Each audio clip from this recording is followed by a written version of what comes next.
Hey guys, Strim Tom coming at you with another follow-up to a build I've been creating, and this time we're going to be focusing on the Wisdom Wolf build that I was playing on hardcore difficulty that I made a build for already. And this time I want to showcase the full build all the way up to level 20 and give you guys the details as to how to actually produce it, because I continued leveling it up all the way up to cap. We managed to hit level cap a couple days ago, and honestly it was super duper fun to play and really powerful. There are a couple of key things that I want to note to give you some more information about some things that I learned along the way. And one of those big things is the fact that Snow Slide, as you can see doing a lot of work on screen, is just absolutely monstrous. Snow Slide does a really high amount of damage on top of freezing all the enemies that are directly in front of you. It takes a bit of practice to figure out how to use, but then once you're able to just learn, okay, what is the cone like, what is the actual distance like when I'm using the Snow Slide, then you're able to fully understand how you're supposed to use it to engage enemies appropriately. It's also important because you have access to falconry, you can really take your time and pick off your targets. Not only do you have access to Snow Slide to stun everything, but you can still blind and knock down targets with your individual falcon attacks, as well as the area of effect coordinated strike and death from above. Now, while death from above doesn't always land all of the time, it is still quite useful. And in any situations where you happen to run into a Reaper, you have things that you can do just because of the virtue of being a Wolf Druid. You can blind them with the blinding falconry attack, and you can also happen to use takedown to just trip Reapers. So it means you're really defensive and really tanky. On top of that, you also get access to lay on hands from the Azamar tree, or I guess it's called healing hands. But the fact that you get 7 of them means you can pretty much keep yourself up 100% of the time, as well as other people. And then once you get to the higher levels, you actually get to pick up not just Snow Slide, but also Regenerate Mass. Regenerate Mass is kind of like the pinnacle of the healing spells. Heal Mass takes a very long time to cast, and it could be considered useful, except you have to get people to stand still for quite a long time. Which is difficult, because if you're watching the footage right here, you'll notice my character is jumping all over the place and never really standing still for any given amount of time. It would probably take about 3 seconds for the full cast of Heal Mass to go off, and even 1.5 seconds with Quicken is a little bit too long. But Regenerate Mass, you just kind of tap the button, and then instantly everyone around you gets the benefit of having Regenerate Mass on them. It's really useful, and it allows you to kind of keep yourself and your allies alive. And especially since it's a heal over time, it's great for incremental points of damage. You might hit somebody with it and heal them for 100, topping them back off, and then for the rest of the time that they're actually fighting and getting engaged with monsters, they're able to continue to heal during that time. I really think that the Druid brings a lot to the table, and that is one of the reasons why I wanted to play it, but I don't think that playing pure Druid is the best course of action for this character, which is why I didn't. I did end up multiclassing towards the end of the Druid life. At 6th level, I decided to take a level of Favorite Soul because it gave me access to Night Shield, as well as a little bit of mana.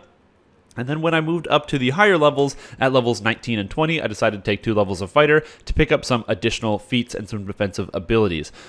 Initially, I was actually going to be picking up heavy armor proficiency out of the bear tree, but then I realized, oh, wait a second, I don't need to do that if I just have some levels of fighter. However, I didn't want to take the levels of fighter early, most specifically because I wanted to make sure that I was getting Snow Slide and Regenerate Mass. These spells are just too good to pass up, and I think that overall, regardless of kind of what your pathing is, you want to get them as soon as possible. Snow Slide is really a game changer and kind of makes this character into what it's supposed to be at the end game. A crowd control bot who can pretty much lock down any quantity of guys, and then not only lock them down with the freeze, but then continue to blind and actually it's mostly just blind and knock down and freeze. Keep you guys stunned, keep you guys locked up, not able to do anything. If you haven't had the opportunity to ever play around with Snow Slide, not only is it very powerful, it's also just quite a fun ability in general. Because the freeze is actually a dash, it's useful for getting around in quests. If you late join quests, you can just catch up really quick, and then once you learn the lines and how you're supposed to use it, you can learn to control your character very effectively in combat. You also get access to like the really good defensive abilities like Death Ward, and then also some defensive buffs. So realistically, at the end of the day, this character is super duper supportive, but then also very offensive. Now, the damage isn't amazing, and it's nothing to write home about, but you get some sneak attack bonus, which is especially good when monsters are frozen, and you also happen to get extra damage against the helpless from both the Wolf Tree and the Falconry Tree. So once something is frozen, you're doing comparable damage to a regular melee. But when they're not, you're not, so make sure that you're using the opportunity to freeze things and try to get your flanks off. overall, I had a lot of fun with the character, and I really enjoyed getting the experience to kind of level up and get my second level 20, and I'm going to be working on a few more in the future. However, I want to give you guys the full build as to how to do it, and also give you a forum post. So I'm going to be passing it over to me, who will show you how to create this character. And so here we have it, the finalization of Bork, Bork, Bork, Bork, Bork, Bork, Bork, Bork. And this is my Druid Fighter Favorite Soul Aasimar Wisdom-based Druid. So the way that I kind of ended up continuing this character from the last video is I made a few adjustments to my item set. I decided to make sure I had a more powerful wisdom item as well as accuracy. Hitting is kind of the most important thing. Since my character not doing quite as much damage as other people, I needed to make sure I was also able to use my falconry attacks to land as well as Snow Slide. Snow Slide is a super cool stun. Same with Jaws of Ice, but both of these abilities are very dependent on me actually striking the target, so it was essential for me to have as much accuracy as possible.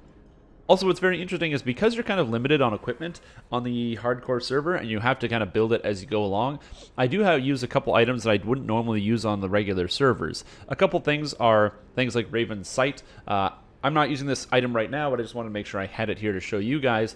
This comes out of the Red Fens. The Red Fens equipment was updated, and it is quite powerful, so I highly recommend if you're looking for either strength or wisdom items to go potentially do some quests in the Red Fens to get some really good sets for level 7. They come from just completing the quest and as the end rewards, so you don't actually have to worry about completing the quest in super high difficulty and ransacking about a bunch of chests. You just complete the quest and they show up in your end reward. Also, another item that's really useful, Cardin's Eye. This is an item I hadn't really used too much in the past, but it kind of replaced the Voice of the Master because this gives resistance 5, so it's +5 to all my saves, as well as +4 armor class. And every little bit of armor class counts, especially in the character that I'm playing right here before you. I mean, this character, I'm currently running around with full plate, so I have a decent amount of armor class, but picking up as much armor class as I can from other sources is also really good. For example, if I decide to throw Bark Skin on myself, bumping myself all the way up to 60 armor class, it pretty much gives me a 50% chance to not get hit while I'm around in combat, and my saves are decently high. With my reflex save going up to about 33? Yeah, 33 when I have my Greater Heroism on, and when I jump into Reaper mode it goes up another few points. I also decided to take and use... where's this ability here? I sparingly use Memento Reaper's Luck to give +3 Reaper bonus to saves. This allows me to do stuff like different trap rooms or things that might be dangerous, and since my saves were high, I never really had to worry too much about damage from incoming spells. As well, because I'm a druid, I can just use abilities like Regenerate Mass or Greater Vigor Mass to heal myself. Now, you might think to yourself, well, if I'm only playing by myself, why would I cast Regenerate Mass? Why wouldn't I just cast regular Regenerate? And there's a good reason for this. Regular Regenerate costs 40.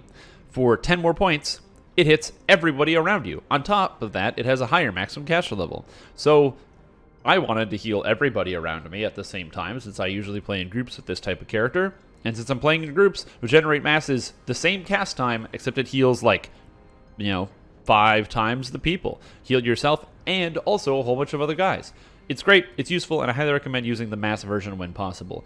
Now, we only took 17-point levels of Druid because, as the enhancement tree I will show you right here, we don't actually use the top tier of Nature's Warrior, and we don't use the top tier of Nature's Protector, or even the tier 5s. Most of the stuff comes just out of the Falconry tree or the Aasimar tree. We do get some things in Nature's Warrior, some of the important bits, but since we're not taking Howl of Winter or Beast Form Mastery, it's okay to multi-class a little bit, and I wanted to make sure we picked up Snow Slide. So you need a minimum of 17 levels of Druid. However, because Snow Slide is like one of the spells you want, and Regenerate Mass is the other spell you want, you might think you need more slots, except Anger of the Noonday Sun is specific to Fire Elemental, Mantle of the Icy Soul is specific to Water Elemental, and Storm of Vengeance is not very good as a melee. So, I don't need those spells, and I don't need the extra slots. Druid is pretty easy when it comes to the spell picking process. Just take the defensive spells and the spells you think you're going to cast on other people, and that's pretty much it. I mean, as far as it goes, I should probably replace out some of these 3rd level spells for stuff like Neutralize Poison, Remove Disease, just so I can have a little bit more defensive abilities. But that's kind of how I decided to build it that way with the spells. As far as what I took in the individual enhancement trees, out of Aasimar, I just want to make sure I took the extra healing hands. Being able to just go whoosh and then suddenly heal myself for 800 health when I don't even have that much is really, really powerful, and being able to heal other people is really nice as well. Pretty much when you press it on anybody, you heal them to full instantaneously, and it's very useful. Out of the Nature's Warrior tree, I wanted to make sure I got the 4th core because it gives you +1 confidence bonus critical multiplier, so it's just a whole bunch of damage, and since I'm using scimitars as of right now, that gives me a lot of additional damage when I'm critically striking, and I critically strike pretty often. Because this character critically strikes all the time, I did make sure to invest into Essence of the Shrike, which gives me 20 temporary spell points whenever I critically strike. You cast wolf spells pretty much all the time. You are going to be using Baiting Bite and Takedown on cooldown while you're in melee with any monsters, so getting free spell points is very, very useful. On top of that, I did also make sure to take Prey on the Weak for 15% extra helplessness damage, which stacks with No Mercy for 45%, and since I make targets pretty helpless by using either Diving Attack Strike, or go for the Ice Strike, or Jaws of Winter, or Snow Slide, I make targets helpless a lot. The extra 45% damage is very, very noticeable. Out of the actual top tier of falconry, I talked about this in the last video, but Thrill of the Hunt really doesn't do anything and it's not really worth it. And same with Mark the Prey. You could use Mark the Prey because it increases damage by 5%, but this character's not going all the way up to level 30, so I didn't think it was important. I kind of focused on some of the lower stuff. The way I would actually kind of prioritize getting your abilities in here, you want to get your Wisdom to hit and damage, you want to get your falconry attacks first. After you get your falconry attacks, then you want to go in and make sure you pick up Ghost Wolf, so you can actually get the Ghost Wolf Ghost Touch. Once you have this and this stuff, you can start doing Reaper. And then I went into Nature's Protector to pick up the Nature's Defense, as well as Enchanted Defense, so you're getting 20 physical and magical resistance rating. You'll notice when I bring up my character menu that I actually happen to have 112 physical and 75 magical, and that's because, well, Druids just happen to get a lot of defense. I have a lot of defense out of my Nature's Protector stance. I have a lot of defense out of my armor. I think I have a Sheltering item kicking around somewhere. Actually, I don't think I do. I think I just have the physical sheltering here. I don't think I have a magical sheltering item. Yeah, so I have a lot of opportunity to pick up magical sheltering in my gear set. Oh, yeah, I do. I have the War Sword Shield. Sorry. And also the War Sword Shield, which is a really powerful item. Sheltering 14. It's got a Sightful Magical Sheltering on it. It's also got Mythic Shield Boost 2, so highly recommend this item. For the leveling process. Any character that's going to use a shield in the hardcore server, you're going to want to farm out a bunch of these. Fortunately, you get them from Into the Mist, so it's a very easy farm. You just throw that on Elite, have some way to deal with Wisps through Magic Missile Protection and Electric Resistance, and you can get through that quest pretty easy and farm yourself out some War Sword Shields. Certainly, it does increase the threat generated from melee damage, but I really don't care because having 112 physical resistance rating and 75 magical resistance rating means I really don't take that much damage anyway, and since this character has 580 health, just by reaching level 20, it means I'll be able to melee no problem. Then, once I actually get to level 21, this character is going to pick up Epic Defensive Fighting and be able to pick up an extra 20% health or so. So I'll be sitting at around a casual 750 health at level 21, making this character very reliable for the leveling process through epics. So if you're planning on playing this character, I highly recommend it. As far as my actual feats that I decided to take, I did take Toughness once because I didn't have any other feats for level 18. And then for the end of my feats, I did take Heavy Armor Training at level 20 to get 3 physical magical resistance rating for Fighter because I felt like it was really good. On top of that, I also did take Weapon Focus Slashing just to give me a little bit of melee power, a little bit of extra damage on there, and I thought that was pretty useful. So that's how I built the character, guys. Hopefully this will lead you and do some good things for you. You'll be able to get a character to level 20. This one wasn't too hard. It took about 3 play sessions to get through, but unfortunately for me, we also had a group while we were doing it. But this character didn't go for the full favor reward. Of course, I decided just to go to 20 because that's all I really cared about, so I got 1476. But as a result, if you're planning on just going for this reward, you're not really caring about doing all the quests, because I skipped so many quests during the leveling process, it's very easy for me to pick up and get that 1750 favor during epics. So if you really care about the 1750 to get those crazy bloody eyes, by the way, this is what the bloody eyes look like. Death watches you. It looks like the fire eyes, which is kind of cool, so I like that. I didn't have to buy Reaper Eyes on this server. And then on top of that, you also get access to the level 20 Cloak, which unfortunately you can't show off in animal form, but if you could, it would be rad. Anyways, that's how I built the character. If you have any other questions, leave something in the comments below. And other than that, I will see you guys next time.